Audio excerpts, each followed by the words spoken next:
பாஜக மேலே கரிசங்காட்டக்கூடிய விஜய் இந்த வேலையை ரொம்ப தெளிவாக பண்ணிவிட்டு அங்கேருந்து இறங்கி போயிருக்காரு.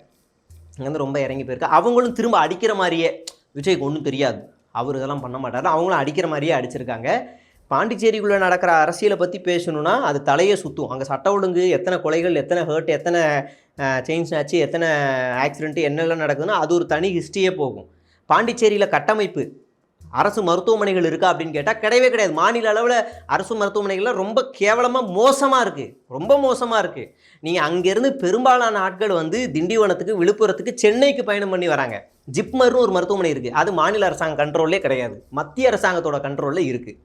அப்போ அந்த மாநிலம் முழுக்க முழுக்க எதில் இயங்குது அப்படின்னா டூரிஸ்ட்லேயும் சரக்குலேயும் தான். இதை பார்த்து தமிழ்நாடு கற்றுக்கணுமா? கற்றுக்கணுன்னா எப்படி? ஃபுல்லாக சரக்காக ஆக்கி விட்ருவோமா? தொழிற்சாலைகள் அப்புறம் பெரும் நிறுவனங்கள் எல்லாத்தையும் க்ளோஸ் பண்ணிவிட்டு சரக்காக விற்றுருவோமா? என்ன விஜய் சார், விற்றுருவோமா? தமிழ்நாடு வந்து புதுச்சேரியை பார்த்து கற்றுக்கிட்டோம், இதையும் டூரிஸ்ட் பிளேஸ் ஆக்கிடுவோம், ஃபுல்லாக சரக்கு ஆக்கி விட்ருவோம். தற்கூரித்தனமாக பேசுனா தற்கூரித்தனமாக தான் பதில் சொல்ல முடியும். அதனால் இந்த லாபிஸ் வந்து சொல்லியிருக்கேன்னா, நாளைக்கு வீடியோவில் நமச்சிவாய அந்த அமைச்சரை பற்றி நிறைய சொல்கிறேன், நிறைய டீட்டெயிலோடு வந்திருக்கேன். அதையும் நாளைக்கு தொடர்ந்து பேசுவோம். நன்றி, வணக்கம்.